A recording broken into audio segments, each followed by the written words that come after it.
Hi, my name is Star, and today we're going to talk about anointing oils, how to make them, and how to use them. It has been over a year since I've uploaded a video, for which I'm sorry I disappeared again, but I will be continuing from now on, and you should see my face a little bit more frequently. So in this video, I'll be showing you how to make this anointing oil for happiness, and then show you how I would use it. So what are anointing oils? An anointing oil is just an oil that you make. It may be infused with herbs and it has a specific intention. You can then use this to anoint your own body or anoint things such as candles for spells. It's essentially an oil that gives intention to anything that you apply it to. So for me, what I do is I will use it in the morning, I will come sit by my altar, apply my anointing oil, and that's the intention I want for the day. So first we'll talk about what kind of container you'll need to make this oil. When it comes to making anointing oils, I personally think that glass containers are the best things that you can use.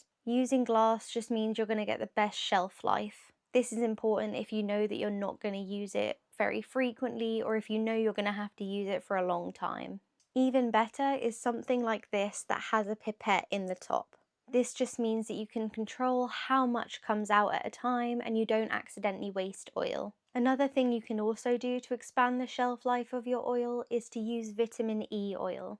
I would show you, but mine has decided to do a runner, so I cannot find it. But for all of your oils, if you just add a couple of drops of vitamin E oil, that will expand the shelf life even further. It just helps to prevent anything from going rancid. You'll also need to know how to store these oils. When it comes to anointing oils, especially those that have herbs inside, you do not want them in the sunlight or in very warm rooms. This will just make it go rancid faster and you'll essentially just waste your oil. It will be unusable. The best place to store your oil is somewhere that's cool and dark. This will keep it good to use for as long as possible. For this oil, you're going to need calendula, cloves, lavender, dried rose petals, and some kind of carrier oil. I'm personally using grapeseed oil. You may also want to have a funnel just to help you put some of the herbs into the glass. So I'm going to start putting my herbs in, starting with 2 or 3 cloves, though mine are small, so I'm adding 3.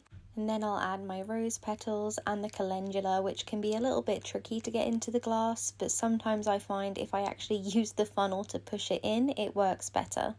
And for the lavender, I use the funnel just to put it in. It makes it so much easier. And when you have enough herbs, just fill up to the top with your oil. Although if your glass does have a pipette, just fill it slightly below so you don't overspill it. For example, mine was a very close call. Also remember to add your vitamin E oil if you have any.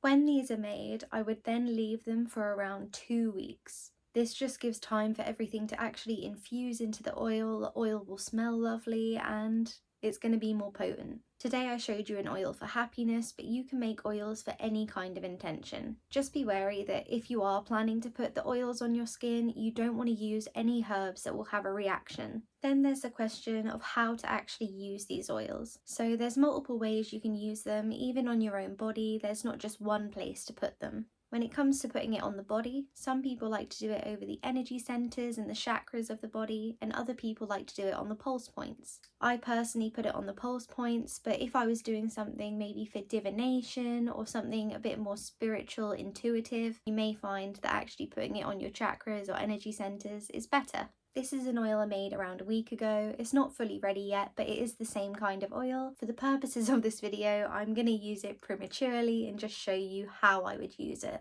So I take a pipette and just add a couple of drops to my hand. Then I'll take the oil and I'll put some on my neck and some on my wrists. I've actually only added 4 drops and it's already a little bit too much. You literally can get away with 1 or 2 drops. I personally do this in the morning and use it while saying affirmations. These oils aren't just good for anointing yourself, but also for your home and your spell work. You can use this for items in your home or other people in your home if they're willing, and in spell work, A very common example is to use this on candles. For me, I'd start from the top of the candle with a bit of oil in my hand and just work my way down, going around the sides over and over until the candle's covered. As always, this was just a very basic spell, but you can add and substitute ingredients as you like. Just always be mindful as you're putting it on your skin. That's everything for now. That was a basic introduction of anointing oils and how to use them. And I in the future may make more videos on anointing oils and recipes. Thank you so much for watching. I hope you enjoyed, and I will see you in another video.